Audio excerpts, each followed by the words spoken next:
estreia com vitória do Vasco no Brasileirão, 2-1 para cima do Santos. E nesse vídeo daqui eu vou comentar sobre essa partida. Vamos lá então, um jogaço, vale destacar já.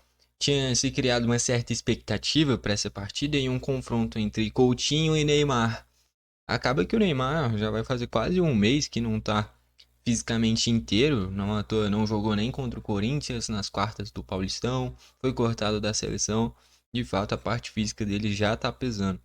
E o Vasco, o Santos foi sem ele, mesmo assim, abriu o placar com o Barreal em um erro de saída de jogo do Vasco, uma coisa que eu achei até que interessante, porque o técnico do Vasco é o Carille, por sinal, na estreia do Brasileirão, o Carille já enfrentou o seu ex-clube, né, o Santos, onde ele ajudou bastante no acesso para a Série A.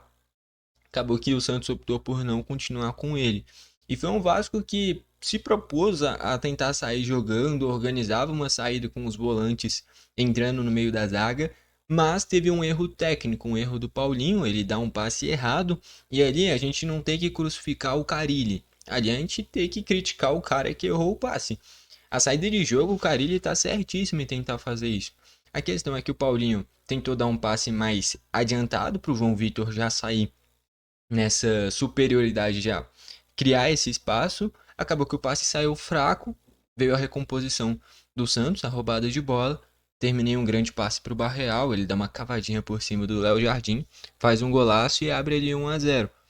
E eu já queria destacar, antes que eu esqueça, na entrevista, o Carille, na entrevista pós-jogo, né, o Carille criticou a torcida no quesito de depois que o Vasco sai perdendo por 1-0, toda hora vaiando, criticando os jogadores, e de fato o Carille tá certo, tá bom? Essa é uma mania que a gente tem de tá ganhando, tá tudo certo, tá perdendo, tá tudo errado.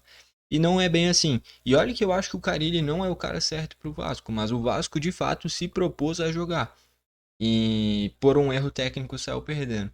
A partir daí, a torcida começou a pegar no pé dos jogadores, veio muitos erros técnicos. E a reta final do primeiro tempo do Vasco, depois do gol do Barreal, foi ruim. O Vasco não criou praticamente nada. No segundo tempo, quando os jogadores do Vasco colocaram a cabeça no lugar e abriu o placar muito cedo, né? Abriu o placar no segundo tempo para empatar a partida em 1-1 com o Nuno Moreira. Aí sim a torcida começou a apoiar, o Vasco foi se empolgando, criou mais oportunidades e virou o jogo. O gol do Nuno Moreira, os dois gols, saem do principal e hoje talvez o único repertório do Vasco ofensivo, que é a bola aérea. Um cruzamento do Piton, escorada do Verratti, a bola atravessa a pequena área e o Nuno Moreira de cabeça faz o gol de empate. O Nuno, que começa muito bem com a camisa do Vasco, já se tornou uma peça fundamental do time. Passa um tempinho, teve outra grande chance do Vasco e um cabeceio também do Verratti para uma grande defesa do Brasão, evitando ali a defesa a virada do Vasco. Só que em uma cobrança de falta perfeita do Payet, o Verratti deu uma casquinha, a bola acelerando, indefensável, não deu nem pro Brasão reagir. E ali, através da bola aérea, através de um gol de cabeça do Verratti, o Vasco vira o jogo, tá bom? Vamos aqui para os destaques da partida, começando pelo vencedor e mandante Vasco da Gama. No gol, Léo Jardim. Cara, o Léo Jardim não foi muito exigido, o Santos criou pouco no geral, até chegou, principalmente no primeiro tempo, aproveitando muito dessa questão emocional dos jogadores do Vasco. Muito por isso da torcida do Vasco, que nem eu critiquei. E não é só o Vasco. O Palmeiras teve isso ontem, inclusive. Eu cogitei trazer análise aqui no canal de Palmeiras e Botafogo. Mas foi um jogo tão fraco, um 0-0 tão chato, que eu optei por trazer só esse Vasco e Santos. Mas o que aconteceu com o Vasco aconteceu com o Palmeiras. O jogo não vai fluindo, o gol não vai saindo e a torcida vai começando a pegar no pé, vai vaiando. Isso prejudica completamente o jogo, cara. Então, a cada momento que, já no primeiro tempo, no jogo do Palmeiras, por exemplo, o Mikael teve um lance assim. Ele pensa em dar o passe, gira, atrasa um segundinho a jogada, a torcida já tá vaiando. Então, assim, calma, a torcida tá ali pra apoiar. Você tem que pensar o seguinte: eu tenho que passar o máximo de energia positiva para os jogadores. Nem que esteja perdendo de 3-0, é apoiar. O time pode estar sendo humilhado, execrado, não jogando nada. Apoia. Quando acabar o jogo, aí você vai, tá bom? Nisso, a torcida do Corinthians dá aula. É disparada a melhor do Brasil. Nesse quesito e em quesito lotar estádio também. Olha que eu torço pro Grêmio, mas pra mim é disparado a melhor torcida do Brasil, o Corinthians. Tá bom? Pelo fato que a torcida de fato apoia os 90 minutos. Quando acabar o jogo, se tiver ruim, aí sim você vai lá e vai. Mas, porra, durante o jogo, você só vai atrapalhar. E foi isso que a torcida do Vasco fez. Acaba que o Vasco reagiu muito bem quando voltou do intervalo. E foi isso que a torcida do Palmeiras fez. Acaba que o Palmeiras tropeçou de novo, né? O Palmeiras, 2 jogos seguidos com 0-0 sem produzir gol. Não tinha feito no jogo de ida da final do Paulistão também. 3 jogos seguidos que o Palmeiras não faz gol, né? Nossa. Enfim, olhando aqui pro gol, Léo Jardim não foi muito exigido, não tem muito o que falar dele. Os laterais, o Paulo Henrique e o Piton. O Piton ofensivamente muito bem, né? O gol que abre o placar surgiu de um cruzamento dele, a escorada do Verratti e o gol do Nuno Moreira. Se eu não me engano, a jogada que termina em um milagre do Brasão também foi um cruzamento dele. Ele de fato é fundamental nessa ultrapassagem por esse lado esquerdo. Tem um cruzamento espetacular, o Piton. A dupla de zaga com João Vitor e Lemos. O Lemos não tem toda essa velocidade, mas tecnicamente é muito bom zagueiro. Foi um baita reforço. Tava meio escanteado no Galo. E de fato foi um excelente reforço. A tendência é que seja uma liderança desse time do Vasco. O João Vitor é um cara que é mais rápido, é um cara que é mais móvel, é um cara que é até mais habilidoso que o Lemos. Até que o João Vitor já jogou até de lateral.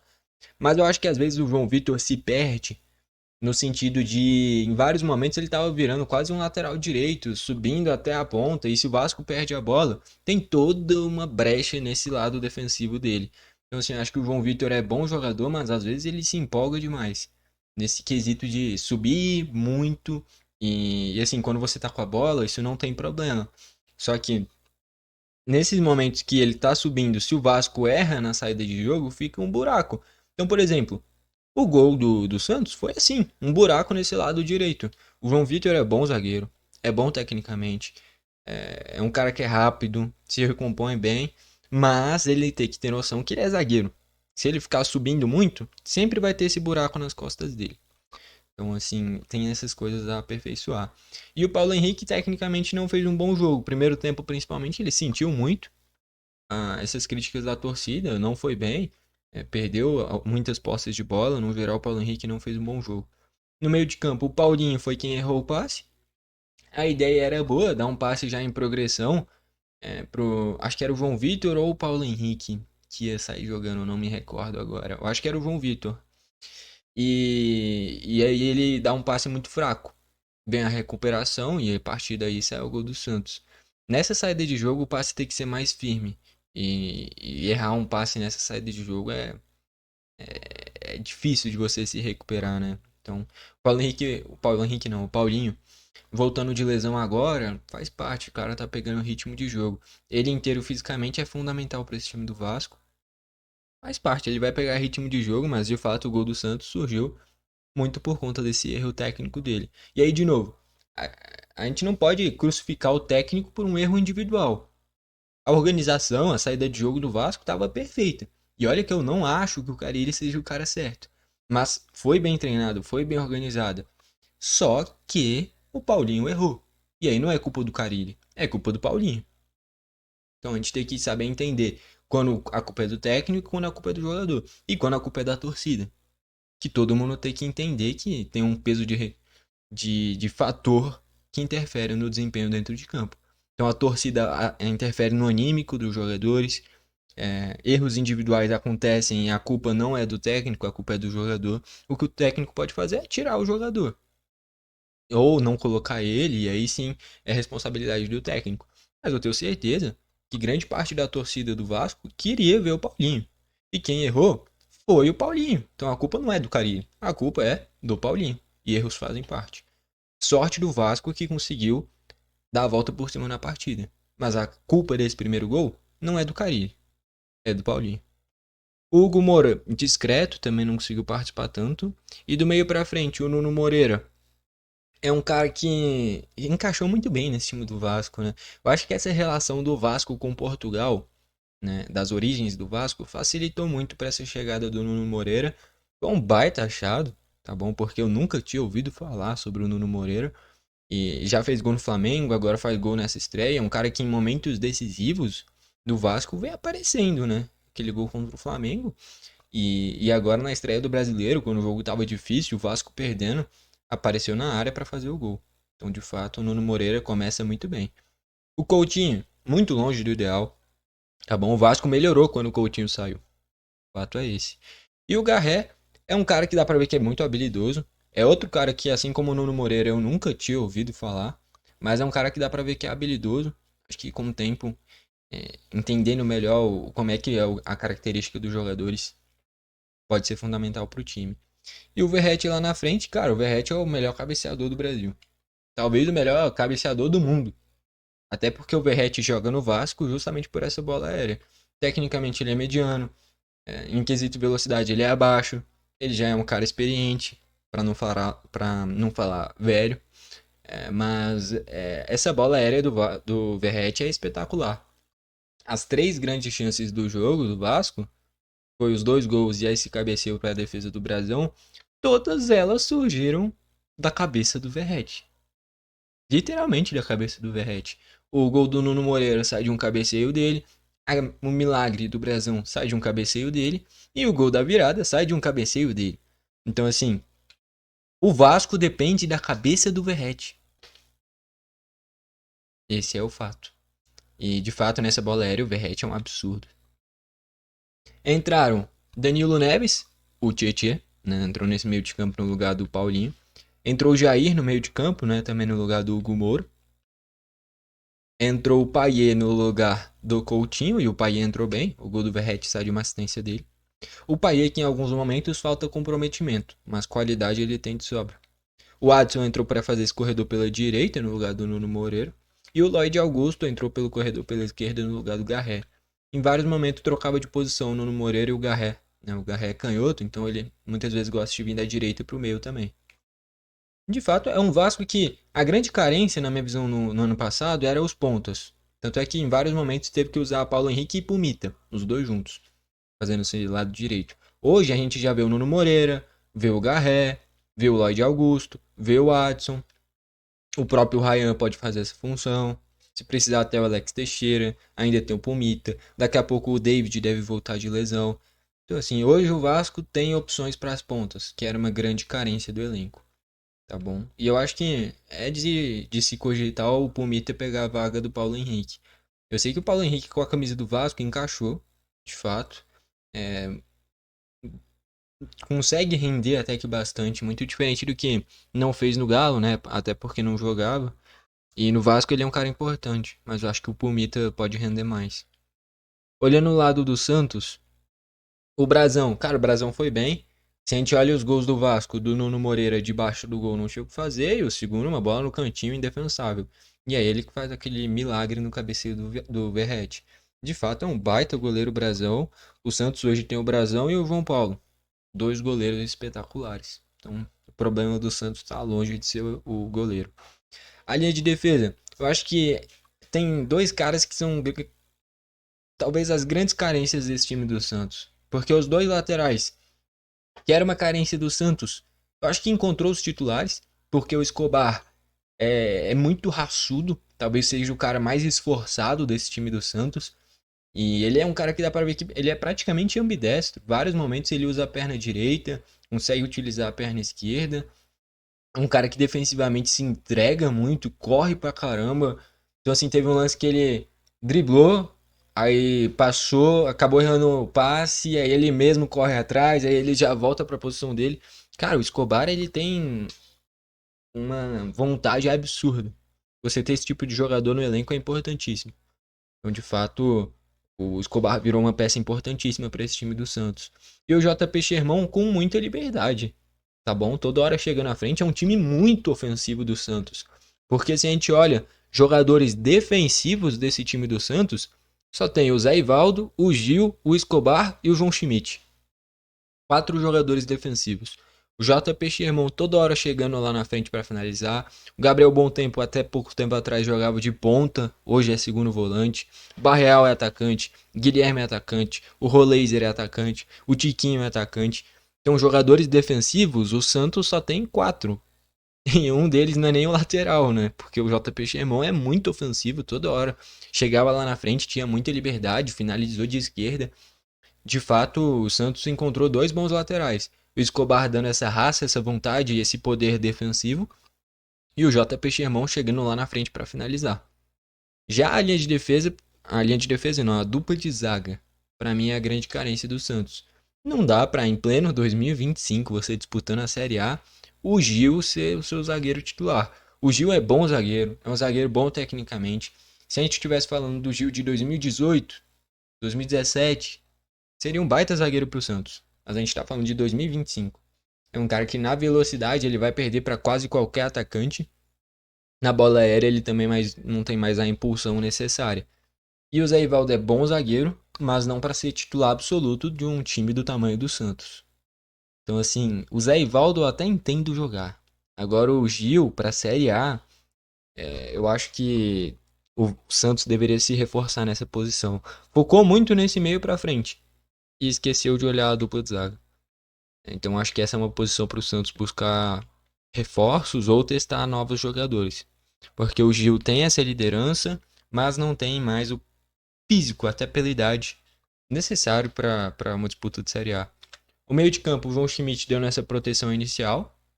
O Gabriel Bom Tempo com essa liberdade para chegar a tempo. O Bom Tempo é muito bom jogador. O Santos tem um baita jogador, muito jovem ainda. Ele é habilidoso, ele é esforçado, chega bem na área. Talvez na parte defensiva pode faltar um pouquinho, porque é um cara que é muito ofensivo, que nem eu falei. Então o Santos tem que ficar muito tempo com a bola. Quando ficar sem a bola, vai sofrer muito. Porque, que nem eu falei, só tem 4 caras com características defensivas. O resto tudo é jogador ofensivo. Então o Santos tem que ficar muito tempo com a bola. Se não ficar, vai sofrer. E quando não ficou com a bola, sofreu, principalmente na bola aérea. O Barreal, bem, se movimentando bastante. O Guilherme foi meio discreto dessa vez. O Roleiser, dá pra ver que é diferenciado. É um cara que é rápido, habilidoso, tem bom passe. É um cara que, de fato, pode entregar muito com a camisa do Santos. E o Tiquinho lá na frente não conseguiu participar tanto, até porque o Santos não ficou muito com a bola. Entraram o Tassiano e o Pituca nesse meio de campo, no lugar do João Schmidt e do Bom Tempo. O David Washington no lugar do Tiquinho. O Verón fazendo a ponta no lugar do Roleiser. E o Luca Meireles, esse atacante jovem também lá na frente, nesse desespero final do Santos. Tá bom? Enfim. Vamos aí para as estatísticas agora. Foram 12 chutes do Vasco, sendo 5 a gol, 11 do Santos, sendo 2 a gol. Mostra essa pontaria, né? A pontaria do Santos ruim, só 2 chutes a gol. Que nem eu falei, exigiu muito pouco do Léo Jardim. É um time que tem um bom técnico, que é o Pedro Caixinha. É um time que tem bons jogadores. Mas essa pontaria é muito ruim, cara. Praticamente a cada 5 chutes, o Santos só acertava 1 a gol. Em compensação, o Vasco, a cada 2, 3 chutes era 1 a gol e exigiu bastante do Brasão. Se não fosse o Brasão, o Vasco tinha feito até uma margem maior de gols. No segundo tempo, o Vasco foi muito superior. O primeiro tempo foi um jogo equilibrado, em que um erro de saída de jogo o Santos aproveitou e fez 1 a 0. E no segundo tempo, um completo atropelo do Vasco, muito superior, foi 2 a 1. Se não fosse o Brasão, seria pelo menos 3. Então o Santos não entrou no segundo tempo e foi completamente atropelado pelo Vasco. Posse de bola, o Vasco teve mais, 54% a 46%. Faltas 11 do Vasco tendo um amarelo, 12 do Santos tendo um amarelo. Escanteios 2 do Vasco, 3 do Santos. Não adianta nem olhar a tabela, só a primeira rodada, mas o Vasco está na terceira colocação e o Santos na 17ª colocação. Tá bom? Acho que principais destaques do jogo. No lado do Vasco, eu vou destacar aqui poder ofensivo do Piton, chegando sempre muito bem para cruzar. Nuno Moreira com essa presença de área. E a bola aérea do Verratti. Dos caras que entraram, eu vou destacar o Payet na bola parada. Foi fundamental, é um cara que é muito bom. De fato é muito bom. Só falta um pouco mais de comprometimento com a camisa do Vasco. Mas entrou bem no jogo. No lado do Santos, eu vou destacar o Brasão. Baita jogo.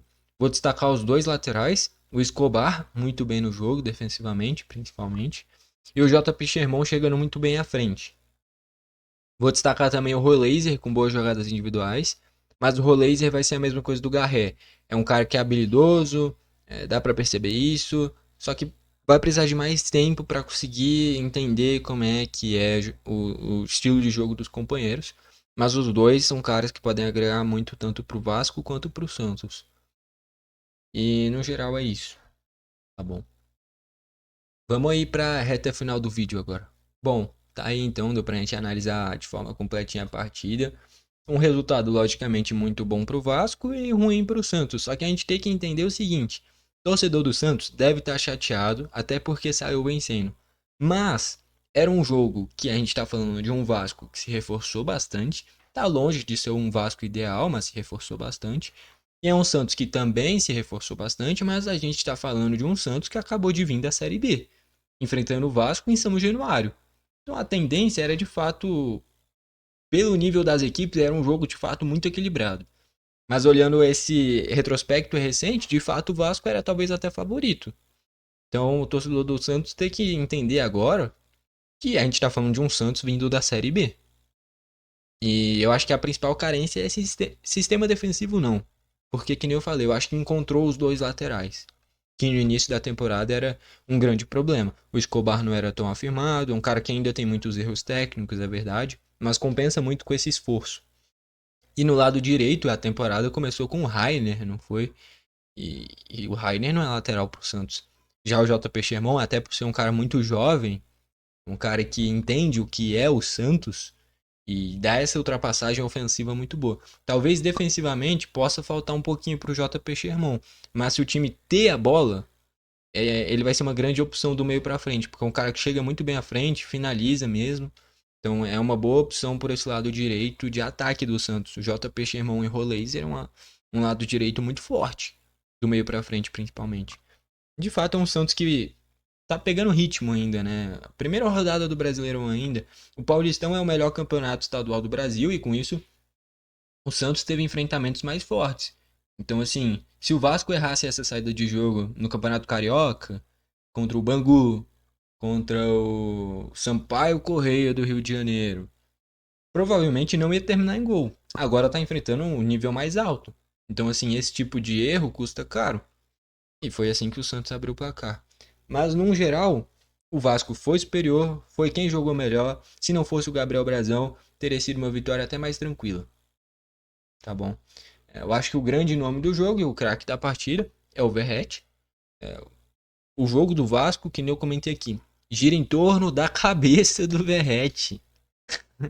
Sim, porque o gol do Nuno Moreira sai de uma assistência de um cabeceio dele.